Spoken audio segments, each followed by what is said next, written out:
It's hard to imagine the overwhelming statistics within our global community, with people, so many throughout the world, living in poverty beyond our imagination.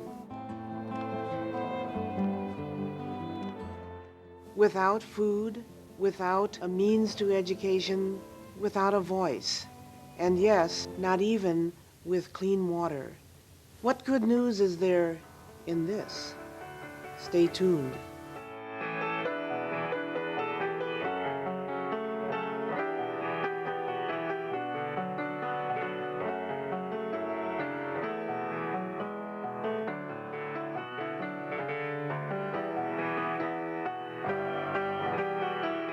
Any significant change to improve the sad conditions of so many people in our world usually begins with just one person. And that one person could be any one of us who strive to make a difference in the lives of others. Hello, my name is Sister Jean Schmid. I'm a school sister of Notre Dame. In today's program, we introduce you to Sister Jan Gregorcich, also a school sister of Notre Dame from Milwaukee, who founded Global Partners Running Waters and is its executive director. We begin with Sister Jan as she shares her moving story of how her journey with Global Partners Running Waters actually began in this interview with Sister Mary Lorentz. Jan, I'm so excited to finally meet you. So could you just tell me a little bit about yourself and your life as a school sister of Notre Dame? Thank you, Mary. The School Sisters are an international community, and because I've been a member of that community for over 41 years, I've had many opportunities. But some of the most transforming opportunities in my life were my 12 years in Guatemala and then my short times in Honduras and El Salvador. And when I came back to the States, our leadership asked if there would be some way that I would be able to share that mission experience. I had no idea what that would look like, but you know how God works, and little things continue to happen. And I knew that I wanted to have my friends here and other people have an experience of Guatemala.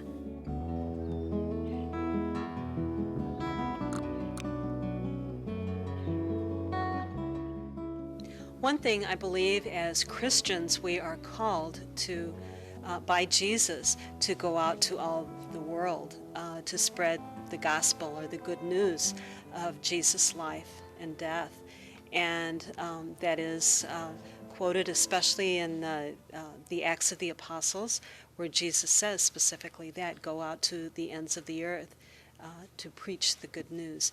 And I believe that we do that in our various ministries here in the United States at this time, but also we are called to let other people know this good news. And there are many different ways that we are able to do that.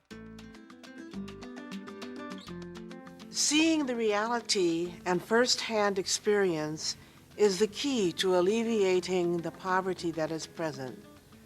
Knowing this helped establish the concept of Global Partners Running Waters.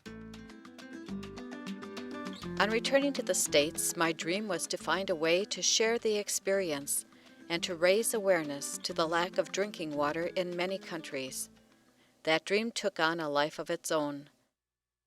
Okay, Jan, so then how did you begin with Global Partners Running Waters? How did that whole project really begin? I heard of a program that the Franciscans of Perpetual Adoration had, GATE, Global Awareness Through Experience. And so I invited some people to come to Guatemala with me. One of the ladies before that had come to me and said, Jan, this is Jubilee year. Globally, I'd like to do something for Guatemala. What should I do? And the first thing I said to her was, you can come with me and see for yourself. And this was a stay-at-home mom. And Mary, you should see her now. She's traveling the globe. She led a pilgrimage to India. She's gone to Guatemala. She's gone to Peru. She's just done marvelous things with her life. She came with me to Guatemala and came back and said, Jan, what I would like to do is a water project because I realize that water is so important for the life of the people. And so she came with a check for water for the entire village of Sheba.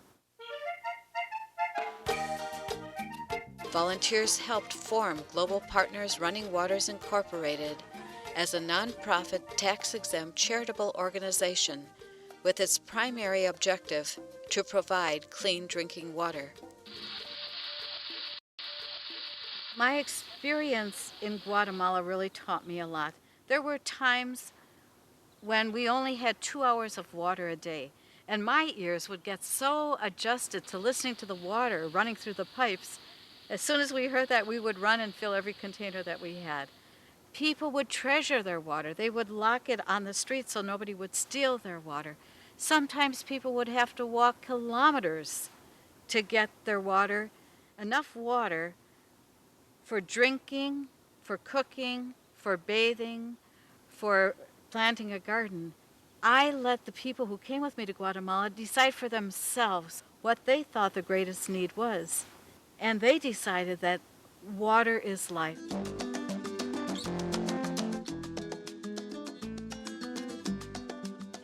Many people are involved in bringing clean running water to rural villages. When a village decides that it wants clean water, it forms a water committee. This committee prepares a proposal and submits it to an agency, such as Caritas Guatemala, that will oversee the engineering project. The agency collaborates with the people to figure out the cost of the water project and how much of the cost will be covered by the manual labor and donations of village families. The rest of the cost is then submitted to Global Partners Running Waters. These people have hoped for water all these years, and now all of a sudden they have an opportunity for it. And so they are anxious to work together. When a community decides that they are organized enough to access their needs, and they decide that they need water, they have to present something, even if it's signed with their thumbprint, to the office at Caritas, Pastoral Social. And then that team will work with the local team to develop the skills. And so we have this relationship, the central office, Global Partners Running Waters, and then the local community. And we're working together and building those relationships and trying to do whatever we can to make water a real reality for people.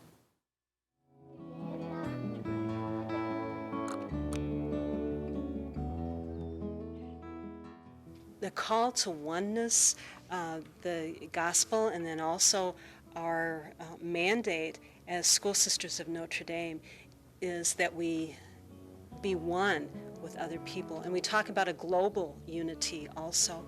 And what does that really mean? But that, for me, it means, or part of it is that that I am able to see others in the same light as I am, as my brothers and sisters are here in the States, that we are all equal.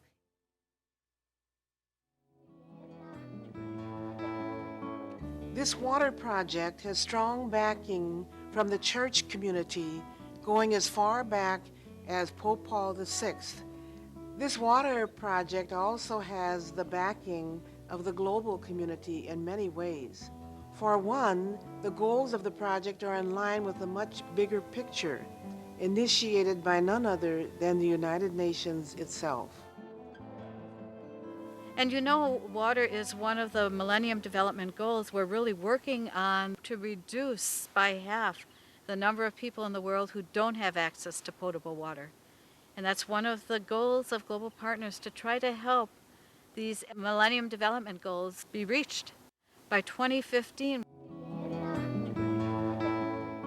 On September 6th, in the year 2000, 189 leaders from almost every country in the world gathered in New York City for the United Nations Millennium Summit.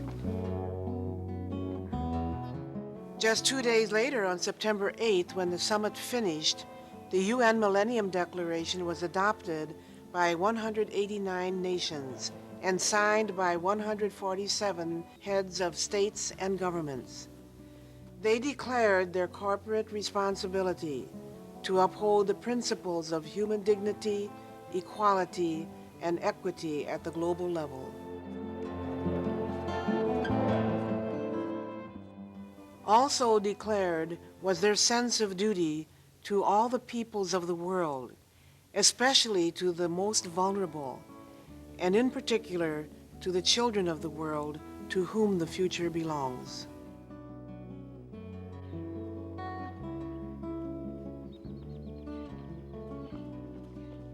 Eight Millennium Goals are contained in this historic document of the United Nations Millennium Declaration.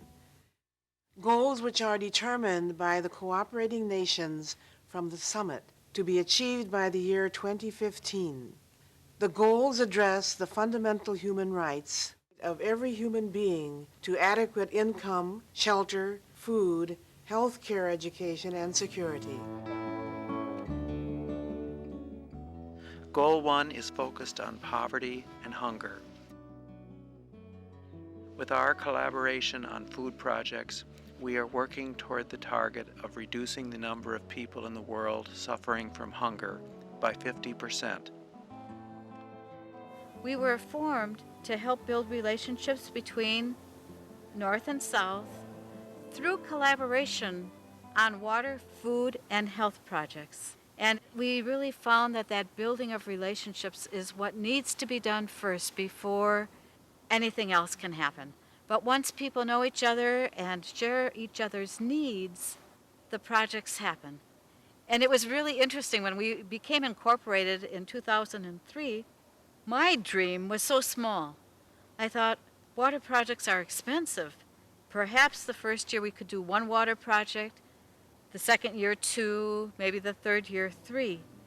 And Mary, now this is 2012, and we are on project 101.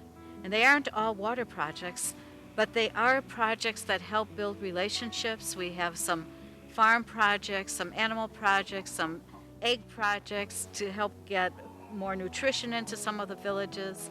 So we've done a number of different projects, but they're all because of the relationships first. And it takes time to build relationships. And so one of my greatest gifts was being able to have that 12 years working in Guatemala so that I got to know the people, they got to know me, and they trust me. And so now whichever groups I bring in, sometimes they're sister parish groups, they're faith and friendship groups, they're service learning groups, even our own college has been there. People are received because there's a trusted relationship. Achieving universal primary education is Goal 2.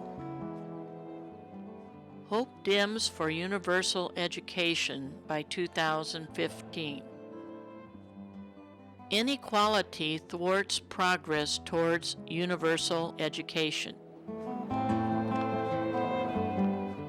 Poverty is a major barrier to education, especially among older girls. By improving overall health through food and safe water, we are also assisting in meeting this goal. Children who are malnourished and sick are unable to attend school. Goal 3, promoting gender equality and empowering women. Women are largely relegated to more vulnerable forms of employment, with its lack of benefits and security. Goal 3 easily happens with our projects that empower women, such as a solar oven project, as women become less tied to household chores of hauling water and gathering food. In every developing region except the CIS, men outnumber women in paid employment. Top-level jobs still go to men to an overwhelming degree. Goal 4, to reduce child mortality. Child deaths are falling, but not quickly enough to reach the target. Revitalizing efforts against pneumonia and diarrhea while bolstering nutrition could save millions of children.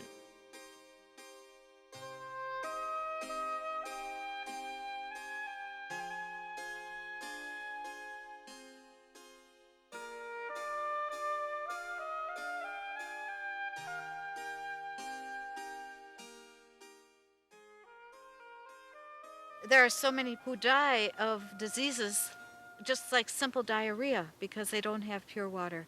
When people have that opportunity to bathe, to drink pure water, they won't have the parasites and the worms that so many little children die of. Water really is life. Our needs are so very, very basic. And here in the United States, we don't think about our needs so much because they are so easily satisfied and more than enough. Let's really pray for miracles. I have so many water projects on hold. The plans are all written, but every year the cost rises. Dear. So I really pray that we can find some way of raising money. And I also would like to share that Global Partners doesn't do the whole water project. The villagers do half of it themselves. It's usually a third. The Caritas organization provides all the technical support, the engineering and everything. The villagers do all the work, and sometimes for these water projects, they lay 11 kilometers of pipe. It's just unbelievable, all the digging and all the work that they do. And then even the little children, everybody works together. They'll be carrying maybe the luncheon for the people, or sometimes they have to carry piedrine or the little stones. Goal 5, improve maternal health. In poor countries, the day a child is born is all too often the day that its mother dies.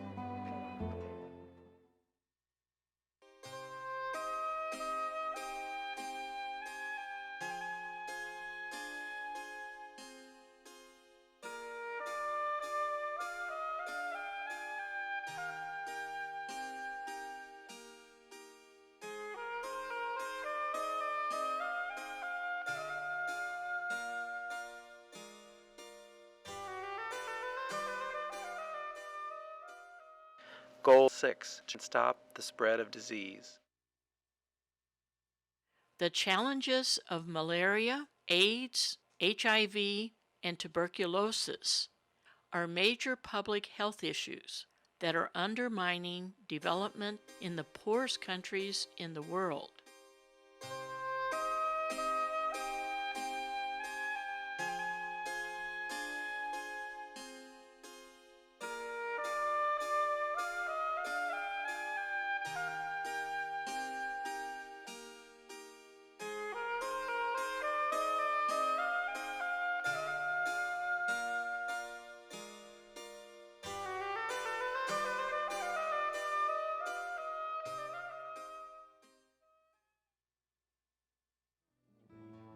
The 7th Millennium Goal is ensuring environmental sustainability.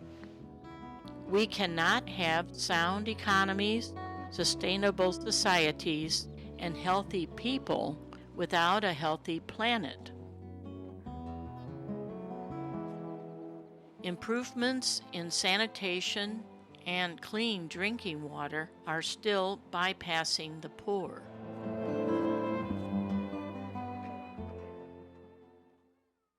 When we go to Central America, very many of the people are Christian. They are already Catholic, but there is something yet that we need to let them know. And it's not, I believe that our idea of mission work these days is not just converting pagans, or it's not just telling somebody else what they have to do, but it is more of a going with somebody, walking with someone. And in doing that, I believe we are being Jesus to people. Mary, I have to tell you about this time that I was invited to a lady's house. And people are so excited to have visitors. These are just little huts, dirt floor, no chairs. But the mother sends her daughter with a jar to go get some water to make lemonade. And I said, well, I'll walk with this little girl to get the water. I had no idea what the source of the water was. It was a mud hole. And I thought to myself, how am I ever going to be able to drink this water? Yet I knew I had to because they were offering it with so much love. I drank that water and I never got sick.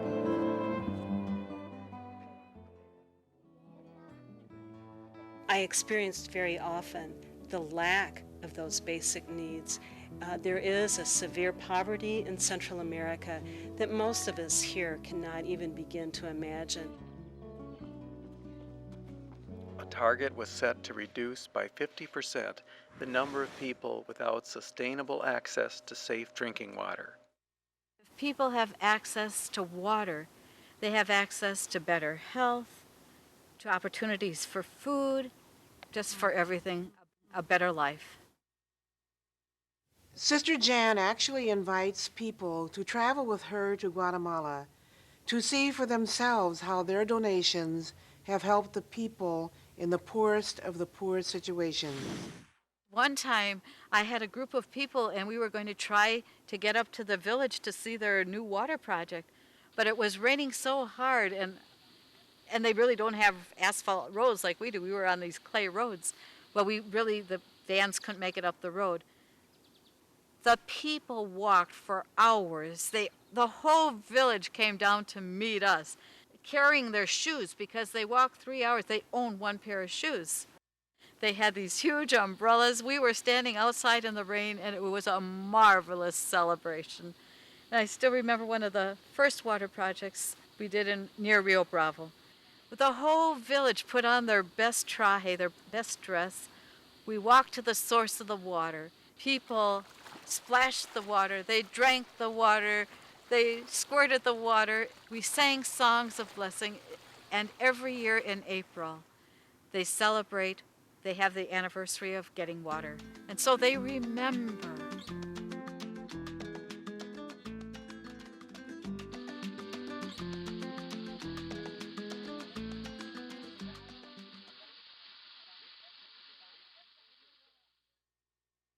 The eighth and final Millennium Development Goal. Creating a global partnership for development is what Global Partners is all about.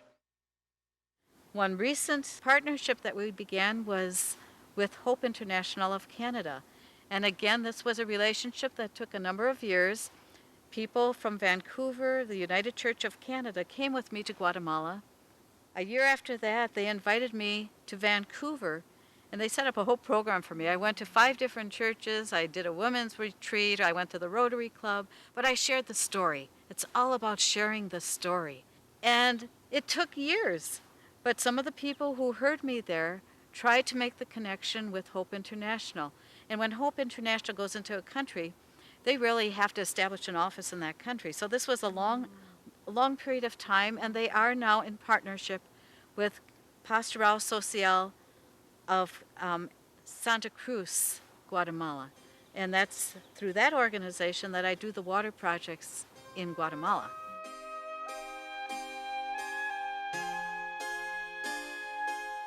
The Millennium Development Goals call for dramatic global partnerships for development.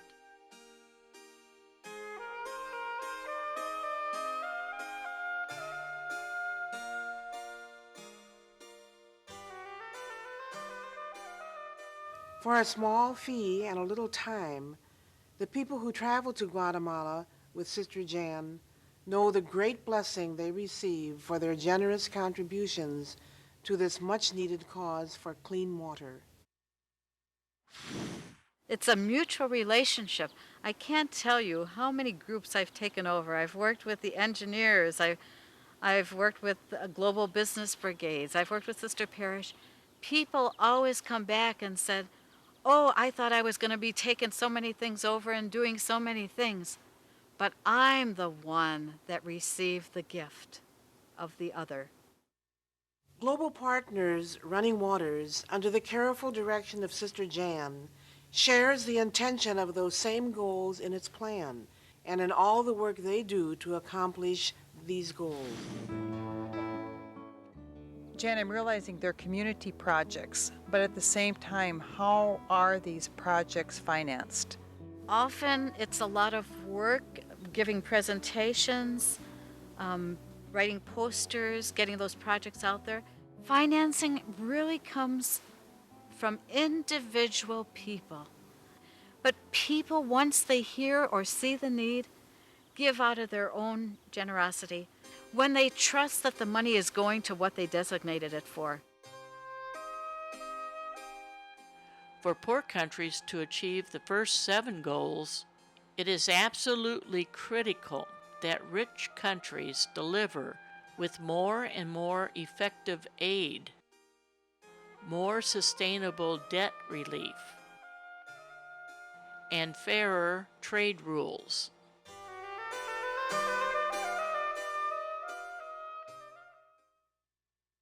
One of the most important things to me that I would really like to share with people, and I want people to know, is just the basic, fundamental truth that we are brothers and sisters with our Central American brothers and sisters, that there's something so fundamental that each one of us has the same kinds of emotions, we have the same needs, we have the same hungers. And sometimes, when people don't know each other, they're really afraid of each other. And when we can look each other in the eye, face to face, and share the reality. I remember this one lady coming back, and this lady, I wanted them to reflect, and she jumped up and said, "You know what I learned about the other? Is that they're just like us. They have the same dreams for their children that we have. They want them to have a home, education, food, shelter, and live their dreams." All of parents want that for our children. And so when people realize that, how small the world is, they get excited and they come back and they share that with their schools, their parishes.